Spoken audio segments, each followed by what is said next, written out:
नमस्कार। भारतीय इतिहास का बहुत दिलचस्प दौर है जिस समय भारतीय राजनीति, समाज और इतिहास के असली जो नायक हैं और नायिकाएं हैं वो रंगमंच में आ रही हैं और आ रहे हैं। किसने सोचा था कि सावित्रीबाई फुले पर अब पूरा राष्ट्र चर्चा करेगा, पूरा राष्ट्र इस बात पर चर्चा करेगा कि बाबा साहब का क्या योगदान था। किसने ये सोचा था कि कर्पूरी ठाकुर को भारत रत्न मिलेगा और पूरा देश उनके बारे में बात करेगा। खास करके कर्पूरी ठाकुर, ये व्यक्ति लगभग इतिहास के बियावान में खो गया था। 1988 में निधन हुआ और उसके बाद उनके बारे में बहुत कम बातचीत हो रही थी। इतनी सरकारें आई गई, किसी ने सोचा भी नहीं कि भारत रत्न उनको दिया जाना चाहिए। खैर, जो हुआ अस्तु।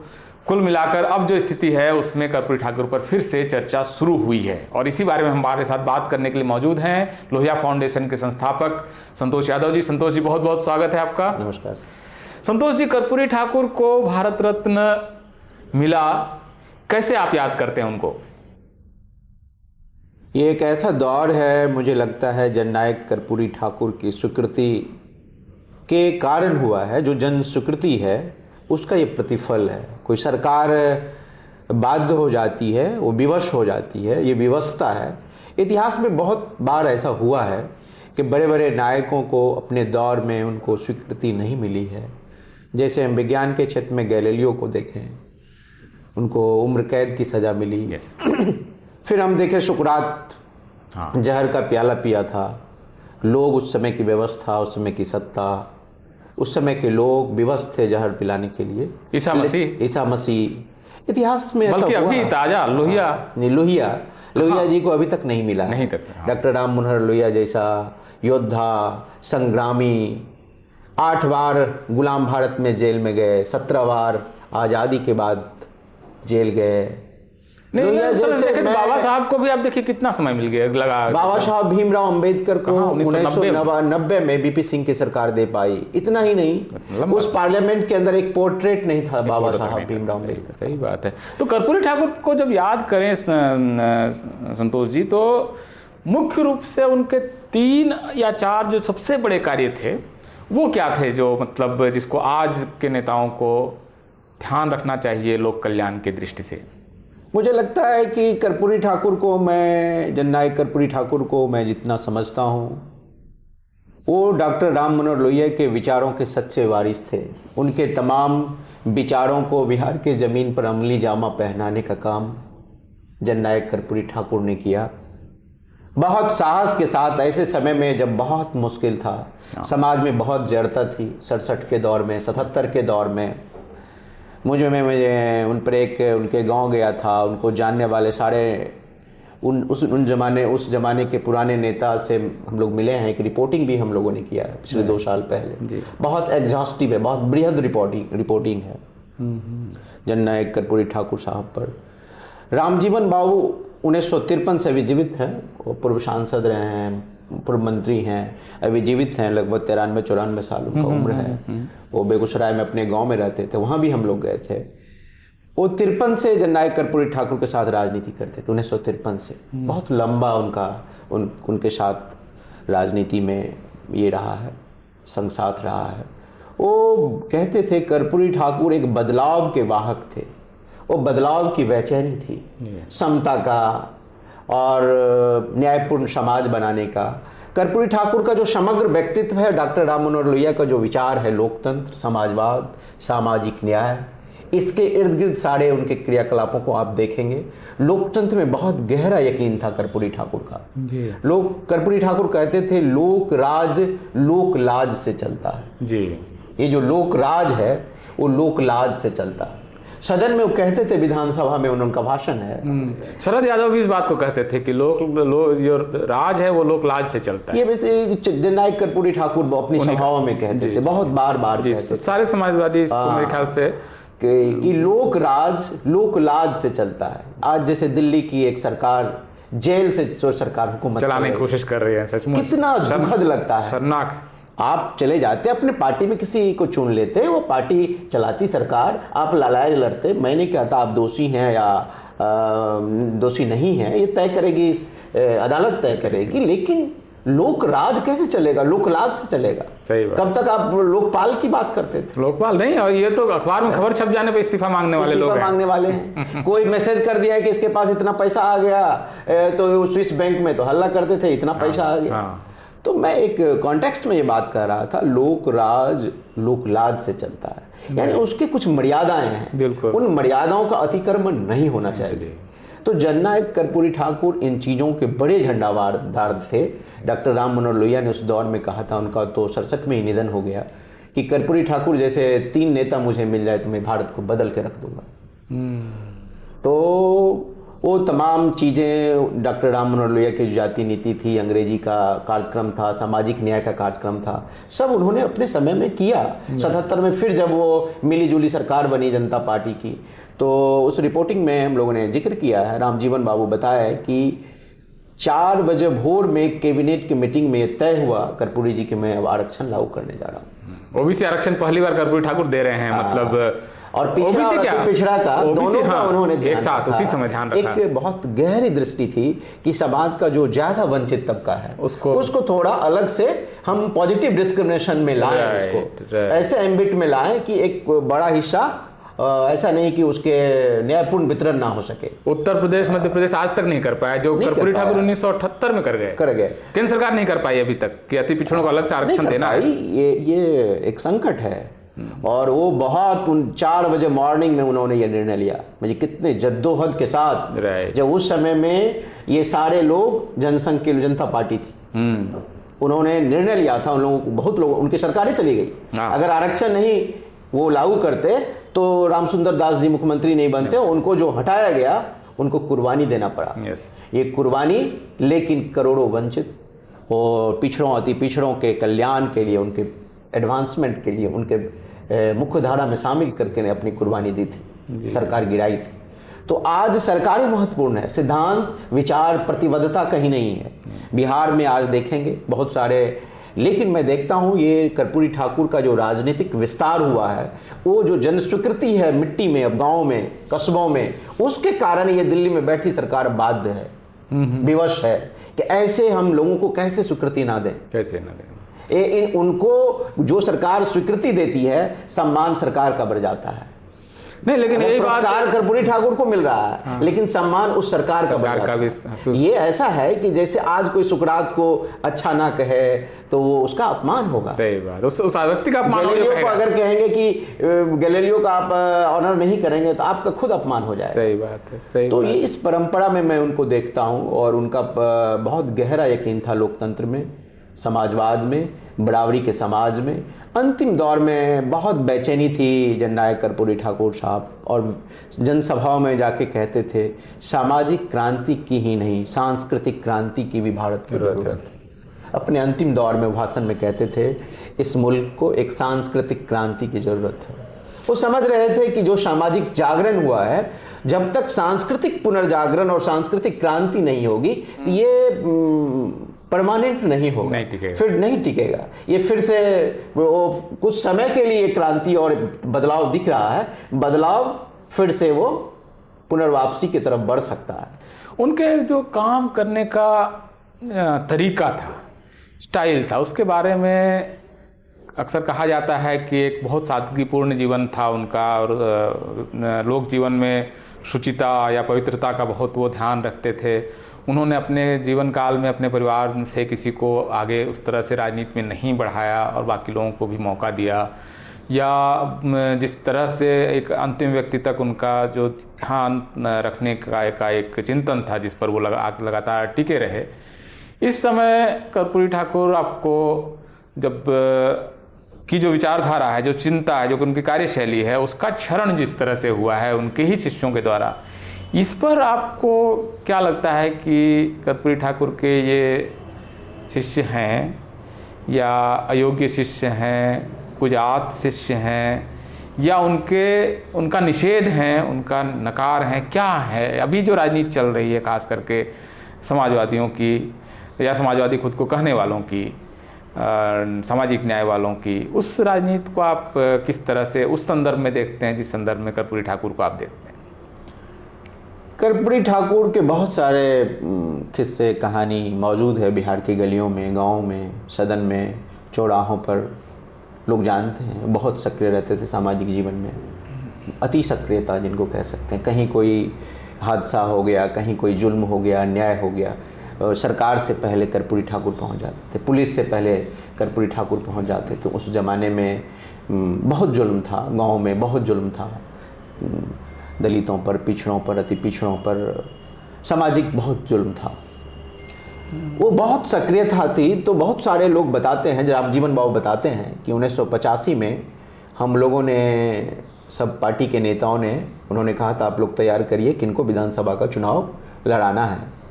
हम लोगों ने लिस्ट बना करके उसमें रामनाथ ठाकुर का भी नाम डाला था, जबकि रामनाथ ठाकुर बहुत बार जेल गए, वो आंदोलन में रहे हैं। उनके पुत्र, हाँ, उनके पुत्र हैं जो भी राज्यसभा के माननीय सदस्य हैं। उनका योगदान था, और राजनीति में लंबे समय से थे। लेकिन कर्पूरी ठाकुर जब वो लिस्ट देखे जननायक कर्पूरी ठाकुर साहब, तो कहा कि इसमें कर्पूरी ठाकुर का नाम काट दीजिए, आप लोग को रामनाथ ठाकुर को लड़ाना है तो लड़ा लीजिए। सब लोग घबराए, फिर एक कर्पूरी ठाकुर का नाम रहा। जब रामनाथ ठाकुर का नाम हटवा दिया उन्होंने कहा एक आदमी को परिवार में रहना चाहिए। अगर आप रामनाथ ठाकुर को रामनाथ ठाकुर फाइनली चुनाव नहीं लड़े, उनमें दो नाम था, कर्पूरी ठाकुर साहब को तो लड़ना ही था। इनका भी नाम उन्होंने कहा कि इन्होंने भी संघर्ष किया है, इनको भी लड़ाना चाहिए हम लोग नेताओं की तरफ था। ये नहीं था कि बेटा है उनका, ऐसा भी नहीं था। मैं ये भी नहीं खारिज करता, वो लंबे समय से 67 से ही सामाजिक अभी के दौर में कितनी आश्चर्य की बात लगेगी कि कोई आदमी अपने बेटे का नाम हटा दे, नाम और कटा। वो चुनाव नहीं लड़े, जब तक वो जीवित रहे, राजनीति में नहीं आए। तो कर्पूरी ठाकुर डेमोक्रेसी का, लोकतंत्र का, लोहिया के विचारों का एक शानदार प्रकटीकरण है, जो सुंदरतम प्रकटीकरण है, सुंदरतम छवि मैं देखता हूँ। डॉक्टर राम मनोहर लोहिया का जो एक नेता की जो छवि होना चाहिए, जो सोचते थे कि ऐसा भारत में नेता हो जो गरीब के लिए, जनतंत्र के लिए, लोकतंत्र के लिए, हमारी आज़ादी के लिए।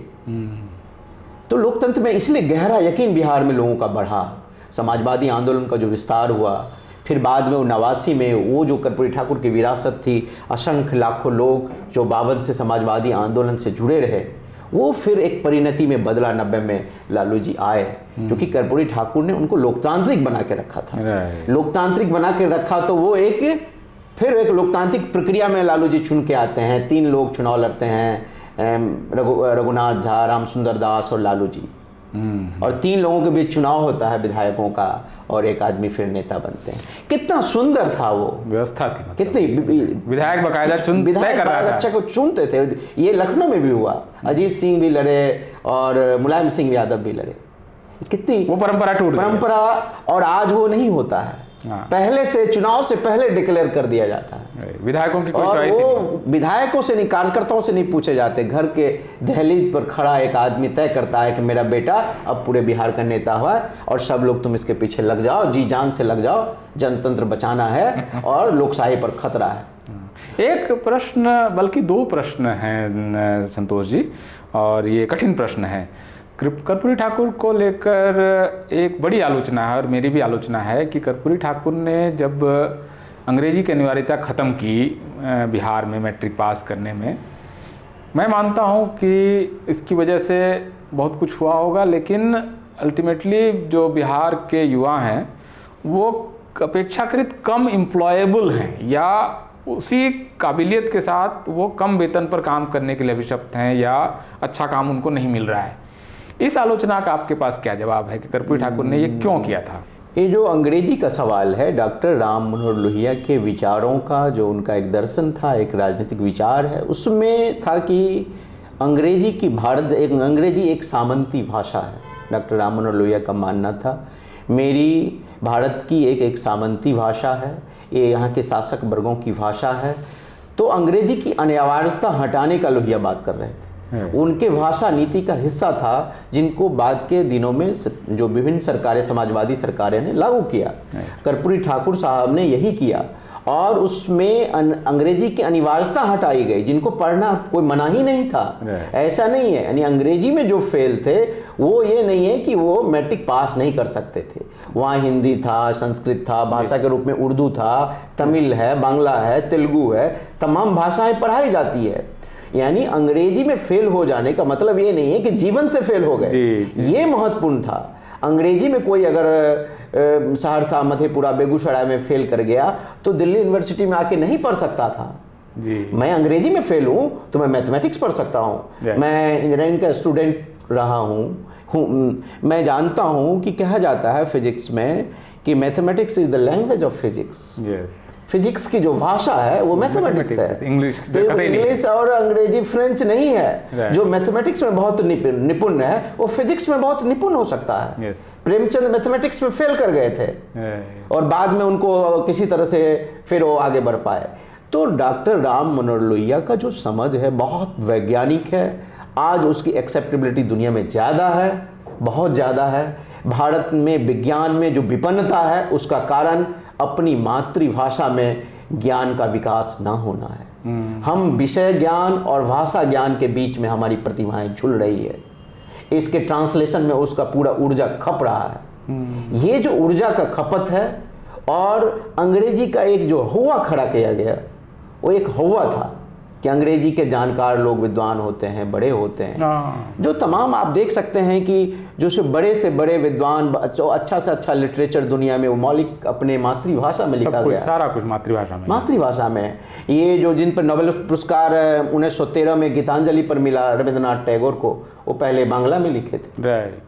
तो हमारी जो सृजन क्षमता है वो माँ की भाषा में है। मैं बार बार कहता हूँ, कोई आदमी सपना अपनी मातृभाषा में देखता है रात को सोते समय, वो अंग्रेजी में नहीं देखता, वो फ्रेंच में नहीं देखता, वो स्पेनिश में नहीं देखता, या चाइनीज कोई अंग्रेजी में सपना नहीं देखता है, या इंग्लिश अंग्रेज कोई। लेकिन अब ये बताइए कि आज 2024 में वही बिहार की सरकार या उत्तर प्रदेश की सरकार या मध्य प्रदेश की सरकार या राजस्थान की सरकार अगर सरकारी स्कूलों में अंग्रेजी शिक्षा पर जोर नहीं देती है और इस वजह से अगर दक्षिण भारत के बच्चे तेज़ी से आगे निकल जाते हैं और यहाँ के बच्चे अगर पीछे रह जाते हैं, तो क्या उसी नीति को आज सही माना जा सकता है या आज उस नीति को वर्तमान परिस्थितियों के हिसाब से बदलने की ज़रूरत होती है? नहीं, बहुत उस रूप में ना देखा जा सकता है, इसलिए कि बहुत लंबे समय तक जब यहाँ अंग्रेजी का वातावरण है, आज भी स्टेशन पर, आज भी न्यायालय में आप देखेंगे सारे चीज़ अंग्रेजी में हो रहा है। लेकिन अगर हम एक काल्पनिक सवाल करते हैं कि अभी हम एक फ्रेंच कॉलोनी बन जाए, 200 साल तक फ्रांस हमारे यहाँ 150 साल तक राज करे, तो फिर सरकार कहेगी अंग्रेजी को हटाओ, फ्रेंच को लाओ, तो ये बहुत टफर हो जाएगा हमारे समाज के लिए। क्योंकि 100 साल 150 साल से अंग्रेजी का हल चल रहा है, तब गांव में भी गुड मॉर्निंग, गुड इवनिंग और डॉक्टर और प्लीडर और ये समझ जा रहे हैं, क्योंकि वो हमारी आबो हवा में 300-400 साल से आ गई है। लेकिन अब फिर 300 साल कहेंगे फ्रेंच, एक बौद्धिक लोग कहेगा नहीं, जो फ्रेंच नहीं जानता है, हमको फ्रेंच में दुनिया को हम समझ सकते हैं, विज्ञान तमाम चीज़ें हैं। तो ये एक तरह की चीज़ है, जब तक वो भाषा रच बस नहीं जाएगा, ये रचने बसने जैसी, मैं किसी भाषा का विरोध नहीं कर रहा हूँ। डॉक्टर लोहिया ने हिंदी अंग्रेजी विरोध का मतलब तमिल का विरोध नहीं किया, भाषा नीति बहुत स्पष्ट है। वो कहते थे अंग्रेजी एक सामंती भाषा है। नहीं, लेकिन एक वास्तविक वो आप बांग्ला में, तेलुगु में, तमिल में, गुजराती में, मराठी में, अपनी मातृभाषा में चीज़ों का विकास हुआ है। लेकिन एक व्यवहारिक प्रश्न है संतोष जी कि आज एक बच्चा स्कूल में एडमिशन लेने जा रहा है और वहीं पर एक दूसरा बच्चा भी जा रहा है। जो बच्चा हिंदी में पढ़ रहा है वो बच्चा पिछड़ जाएगा, ये तय है। उसको वेतन हो सकता है आधा ही मिले इंग्लिश जानने वाले बच्चे से आमतौर पर। तो ऐसी स्थिति में जो 2 तरह का स्कूलिंग सिस्टम चल रहा है, उसमें अगर हिंदी पर जोर दिया गया या मातृभाषा पर जोर दिया गया तो वो बच्चे तो फिर अभागे हो गए ना, जो अभिशप्त हुए, जो कि मातृभाषा में जिनको पढ़ाया जा रहा है।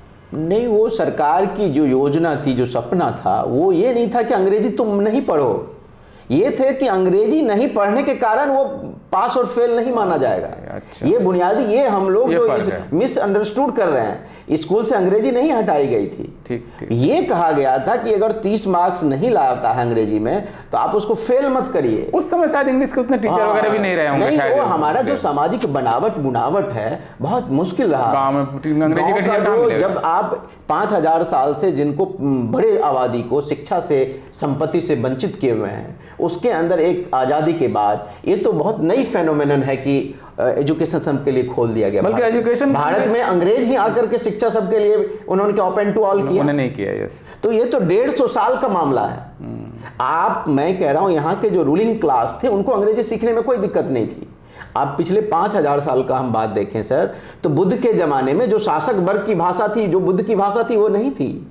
क्योंकि बुद्ध ने एक साजिश चल रहा होता था भारत में, लंबे समय का साजिश है। जिस समय रूलिंग क्लास की भाषा फारसी थी, आम आदमी की भाषा फारसी नहीं थी, कभी नहीं थी फारसी। तो भारत में लोगों ने कभी नहीं बोला। लेकिन रूलिंग क्लास की भाषा क्या थी? आज से 607 साल पहले इस देश में जो सबसे अच्छी फारसी जानते थे, जैसे आज चीफ सेक्रेटरी है, ब्यूरोक्रेट है, उनकी वो गरिमा थी, बहुत बड़ी गरिमा थी। जैसे आज वैचैन है हम लोग की, जो अच्छा अंग्रेजी पैसा मिलता है फारसी जानने वाला। और वो जब अंग्रेज आए तो फिर वो नारा लगना, पढ़ो फारसी बेचो तेल, यानी उसकी गरिमा ऐसे धूमिल हुई क्योंकि वो फिर अंग्रेज आ गए। उसका जो रूलिंग क्लास की भाषा थी इंग्लिश थी। अभी मैं एक काल्पनिक कहा कि फ्रेंच आ जाएगा हमारे यहाँ, तो फिर वही हो जाएगा, पढ़ो अंग्रेजी बेचो तेल। सही है। तो मेरा कहना है 140 करोड़ का मेरा मुल्क है, मैं अमेरिका की तरफ मुखी क्यों हूं? अमेरिका और लंदन की तरफ ही दिमाग क्यों लगाता हूं? 40-35 करोड़ का अमेरिका, 6 करोड़ का ब्रिटेन, 140 करोड़ के देश के अंदर पुरुषार्थ का कब आविर्भाव होगा? वह कब खड़ा होगा अपने पैरों पर? दुनिया में कोई मुल्क भीख मांग के नहीं बना है।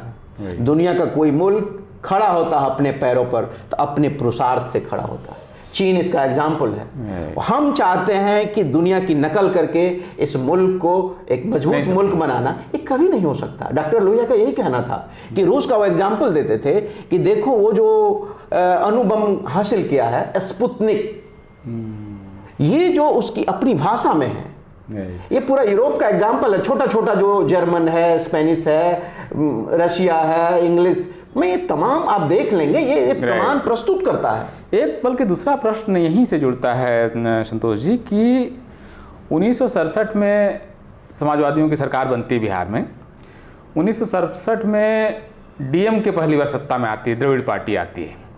उस समय तक तमिलनाडु और बिहार की आर्थिक स्थिति में जमीन आसमान का फर्क नहीं, बहुत हल्का सा तमिलनाडु ऊपर है, मतलब लगभग समान स्थिति में है। उसके बाद की जो यात्रा है, वहाँ के लगभग 50 साल की यात्रा है। तमिलनाडु आज बिहार से 3 या 4 गुना आगे निकल चुका है प्रति व्यक्ति आय में, शिक्षा, हेल्थ केयर, जन कल्याण, लोगों के हित में, स्त्रियों के अधिकार के मामले में। सारे तमिलनाडु में महिलाएं सरकारी बसों में फ्री यात्रा कर रही हैं। हर बच्ची जो पढ़ना चाहती है सरकारी स्कूल में है, उसको सरकार हर महीने 1000 रुपये दे रही है उसके खाते में। तो कहाँ वो निकल गया और कहाँ बिहार रह गया? तो ये यात्रा अगर हम इसको मानते हैं कि समाजवादियों के ही हाथ में रहा, सेकुलर पार्टियों के हाथ में ही रहा बिहार इतने लंबे समय तक, लगभग खास करके 90 के बाद से, कहाँ चूक गए? मुझे लगता है कि साउथ के अंदर जो सांस्कृतिक पुनर्जागरण हुआ है, जो कर्पूरी ठाकुर साहब, जननायक कर्पूरी ठाकुर साहब के अंतिम दिनों में बहुत बेचैनी थी, क्योंकि उन तमाम प्रक्रियाओं का हिस्सा रहे। वो आरक्षण लागू किए, बहुत सारे चीज़ उन्होंने अपने कार्यक्रम में किया, लेकिन कहते थे कि वो ये नाकाफ़ी लगता था।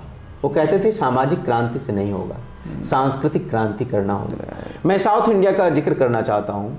साउथ इंडिया में आप देखें तो पेरियार पैदा होते हैं, आपको वशवन्ना है कर्नाटक में, नारायण गुरु है, बाद के दिनों में अन्नादुरई है। तो जो सामाजिक क्रांति है, जो सांस्कृतिक क्रांति है, वो क्या करता है? तमाम घास फूस पत्थर रोड़ा को फेंक देता है। वो एक न्यायपूर्ण समाज बनाने का वो एक बहुत बड़ा चीज़ है। और हमारे उत्तर भारत में क्या हुआ? एक राजनीतिक आंदोलन भर हुआ, सांस्कृतिक पुनर्जागरण, सांस्कृतिक क्रांति नहीं हुई। मैं मानता हूँ अगर कबीर का प्रभाव उत्तर भारत पर बढ़ा होता, कबीर के विचारों को माना गया होता, तो आज बहुत आगे होता। कबीर की बात बहुत करते थे जननायक कर्पूरी ठाकुर से, कहते थे हर सभा में जाके कहते थे, उठ जाग मुसाफिर रैन कहाँ सोवत है, जो सोवत है सो जागत है, खोवत है, सोवत है सो खोवत है, जो सोवत है सो खोवत है। उठ जाग मुसाफिर रैन कहाँ सोवत है, जो सोवत है सो खोवत है, जो जागत है सो पावत है। तो ये जो कबीर पर उनका बहुत यकीन था, कबीर ने एक बहुत सांस्कृतिक, लेकिन आज कबीर आप बनारस में जाएंगे तो मुश्किल से लोगों को लगता है कबीर यहाँ के रहे हैं, बहुत हाशिए पर है, बहुत हाशिए से बाहर एक तरह से। लेकिन जाएंगे तो हमारा कहना है कि साउथ इंडिया वैसे आगे नहीं है। सांस्कृतिक क्रांति जिन इलाकों में भाषा का गौरव है उनमें, नानक का प्रभाव पंजाब में रहा है, तो मैं पंजाबियों की संस्कृति, पंजाबियों का तौर तरीका, सिखों का आप देख लीजिए, समृद्धि भी है, समृद्धि भी है। ये बुनियादी चीज है जिसका विचार वैज्ञानिक नहीं हो सकता, उसके घर में विज्ञान नहीं आ सकता। पीछे जब आप पाखंड में जिएंगे तो वो समाज, हमारा सत्ता पाखंड में जी रहा है। तो ये तमाम जो पाखंड है, ये पाखंडों के कारण उत्तर भारत के समाजवादियों ने पाखंड में जिया है। वो कैसा जनतंत्र है, आप अपने घर में राजा के रानी के पेट से पैदा कर रहे हैं और आप समाजवाद की बात करते हैं। ये कौन सा समाजवाद है? ये कर्पूरी ठाकुर साहब ने नहीं किया। बहुत जल्दी उनका भी निधन हो गया, 65 साल की उम्र में, लगभग 66 साल में चले गए वो। ये जल्दी निधन होने के कारण अपूर्णीय क्षति हुई है। वो कर्पूरी ठाकुर साहब का अंतिम समय में यही जोर था कि सांस्कृतिक क्रांति करो। वो कहते थे, बहुत सारी बातों कहते थे, अब लो न सही है, अब न सही है, अब लो न सही है, अब न सही है। कहते थे जो व्यर्थ चला गया समय चला गया, अब व्यर्थ जीवन को मत करो, एक सांस्कृतिक पुनर्जागरण करो, क्रांति करो। विधानसभा में वो कहते थे कि बड़े बड़े लोगों के लिए तो बहुत सारे रास्ते हैं। मेरे बाप दादा बिहार के गांव में, मेरे पुरखे वंचित जातियों के लोग लाल टोपी देख के गांव का गांव लोग भाग जाता था, पुलिस देख के भाग जाते थे। ये वाक्य है उनका। नहीं, बल्कि उन्होंने एक ही रास्ता, वो कहते थे। दूसरा वाक्य, जनतंत्र ने एक ऐसा रास्ता हमको दिया है कि मैं सदन में बैठ करके डीजीपी के खिलाफ बोल सकता हूँ। ये जो लोकतंत्र, वो कहते थे लोकतंत्र हमको ताकत दिया है कि मैं डीजीपी के खिलाफ बोल सकता हूँ। तो ये जनतंत्र में गहरा यकीन था और उनका विस्तार वो चाहते थे। बल्कि बिहार में देश का पहला राज्य है जहां पर दलितों को सरकारी खर्चे पर बंदूक देने की योजना बनी थी। बहुत ज़्यादा लागू नहीं हो पाई, टाइम नहीं हो पाया, लेकिन एक योजना के तौर पर ही इसकी लागू हुई थी। बहुत सारी चीज़ें हैं कर्पूरी ठाकुर के जीवन के बारे में और बहुत सारी बातचीत और हो सकती है। बाद में सर, इसको बाद के दिनों में मैं मानता हूँ उसकी दो धाराएं हो गई। एक नीतीश कुमार की धारा है, एक लालू यादव की धारा है। वो जो कर्पूरी ठाकुर की विरासत है, दो खेमों में बट गई। तो मैं ज्यादा आज के दिन में प्रगतिशील जो नीतीश कुमार की धारा है, आने वाले अति पिछड़ों को उन्होंने पंचायती राज में आरक्षण दिया, असंख्य जनप्रतिनिधि बने, जो जननायक कर्पूरी ठाकुर साहब का सपना था, पिछड़ा अति पिछड़ा का जो प्रतिनिधित्व जो नीचे जाएगा। डॉक्टर राम मनोहर लोहिया कहते थे सत्ता नीचे की तरफ सरकेगी। ये जब तक वो नीचे की तरफ नहीं सरकेगी, अस्थायित्व को हासिल नहीं कर सकता। अस्थायित्व तभी हासिल करेगा जब सत्ता के शीर्ष पर सबसे अंतिम पायदान का आदमी बैठेगा। राइट। ये डॉक्टर राम मनोहर लोहिया का सपना था, जिनको कालांतर में बाद के दिनों में मैं मानता हूं कि समाजवादी लोग भटकाव का शिकार रहा। उसका कारण है वंशवाद इन तमाम आधुनिक विचार को आत्मसात नहीं करता, वैज्ञानिक विचार को आत्मसात नहीं करता, क्योंकि उसको पाखंड में जीना है अपनी यथास्थिति को बनाए रखने के लिए। कर्पूरी ठाकुर ने कोई यथास्थिति पैदा नहीं किया था, इसलिए क्रांति का नए विचार का वहाँ स्कोप होता था। तमाम तरह के आप देखेंगे सर, वो कैसे लोगों को राज्यसभा भेजते थे, प्रोफेसर को बुला के विधान परिषद में भेजते थे, जो अति पिछड़ी जातियां। राम अवधेश बाबू पिछड़ों के बड़े नेता थे, उनको उन्होंने राज्यसभा भेजा। आप ये सब देखेंगे तो आप चमत्कृत हो जाएंगे कि उनका चुनाव, राम अवधेश बाबू ने उनके खिलाफ आंदोलन किया, विरोध करते थे, लेकिन नेता मानते थे कर्पूरी ठाकुर साहब को, और उन्होंने बुला के उनको राज्यसभा भेजा। नहीं, वो व्यक्तित्व तो देखिए निश्चित रूप से बहुत युगांतकारी एक क्षण था जिस समय की मतलब कर्पूरी ठाकुर का भारतीय राजनीति और बिहार की राजनीति में आना हुआ। लेकिन बहुत सारे उनके सपने रहे होंगे जो निश्चित रूप से पूरे नहीं हुए। बिहार इस समय देश का सबसे गरीब, सबसे पिछड़ा, सबसे अस्वस्थ राज्य है, और इस गतिरोध को कैसे तोड़ते हैं ये एक देखने वाली बात होगी। निश्चित रूप से ये कार्य नहीं पूरा हुआ है, तमाम प्रयोग हुए हैं, लेकिन बात बनी नहीं है। तो उम्मीद करता हूँ कि आगे ये सारी चीज़ें ठीक होंगी। बहुत बहुत शुक्रिया संतोष जी, आप चर्चा में शामिल हुए।